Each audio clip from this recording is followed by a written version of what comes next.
I'm Rebecca Mirick. I'm the program coordinator for our undergraduate social work program here at Salem State University. It has a social justice focus, which sets it apart from some other undergraduate majors. In student senior year, all students do an internship in the field in an area that they're interested in working in. And so students get this opportunity not just learn about social work in the academic classroom, but also to learn the skills of actually doing social work. Sometimes they learn what kind of social work they really love or don't love. If the agency or organization is hiring, they can go work there after graduation, which is also a lovely opportunity for students. Social justice issues are woven throughout all of our courses, that it's just this foundational piece of social work. Developing that understanding, students are better able to understand the social justice issues that folks face. The most common minors are psychology. Sociology is another one that's more that macro sort of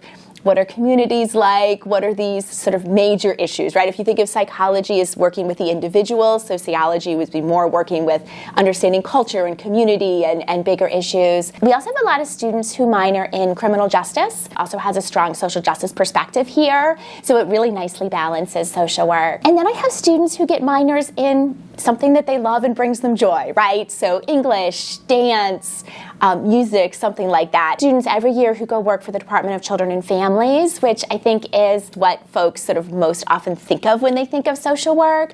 But there's lots of other positions. They can go work at group homes and schools, at community health centers, case management. There's a wide variety of things that you can do. You can go work in more macro social work to change policies, to change laws. You could go work in a hospital setting. You could go work at the VA. I think it makes it a little less pressured to know exactly what you want to do when you step in the door to college. See, we have a small group of faculty, and they're very student-centered. As advisors, we'll help students figure out what classes to take, but we'll also help them figure out, is this the right major for me? Should I take 3 classes instead of 5? What's my best path? That advising relationship is sort of the core of the supports. We value that students stay with their advisor all 4 years so they can build that relationship, be able to ask some of those questions that you might not ask somebody that you just met. The Macro Alliance, it's a really neat example. It's different than some of the clubs that we think about on a college campus. It's a club for social work students who want to pursue macro social work.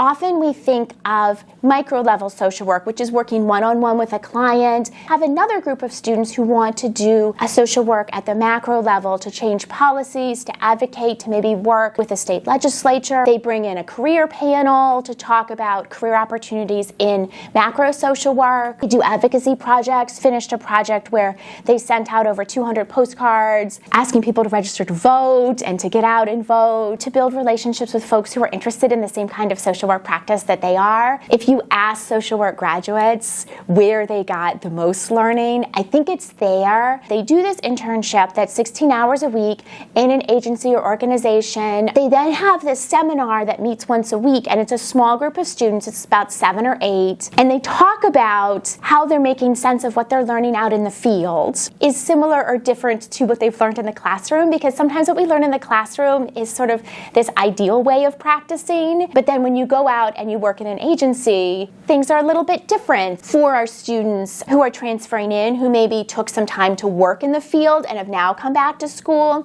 we have an independent study opportunity, so those students don't have to do that practicum, but they get to do some of the work writing about it and making sense of it. So what our practicum specialist does is they meet with students, they talk with them about what kind of learning they want to get out of this practicum. Students don't have to find those internships. And there are social work programs out there where students have to do that work themselves. That's something for us to do for students so that students can have the best opportunity they can. We have relationships with hundreds of organizations across Massachusetts who have taken our interns before. For those students who may be supporting families, be supporting themselves, working full-time, if they work in a human service agency, they can often work with the practicum office to use their job as their internship.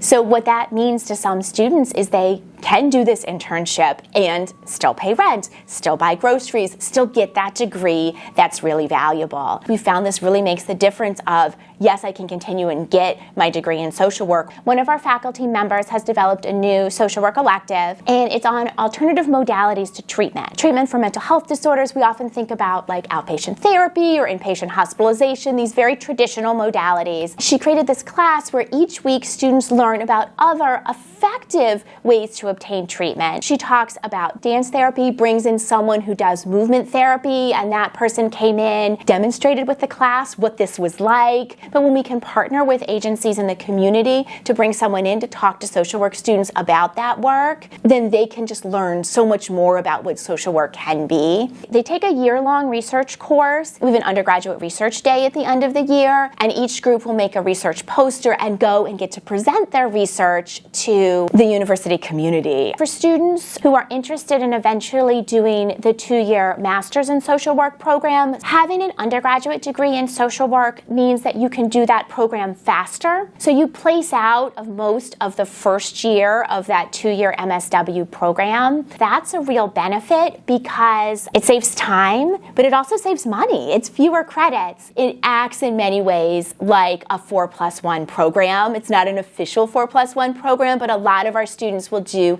the 4 years undergrad degree in social work and then 1 more year to obtain the master's degree.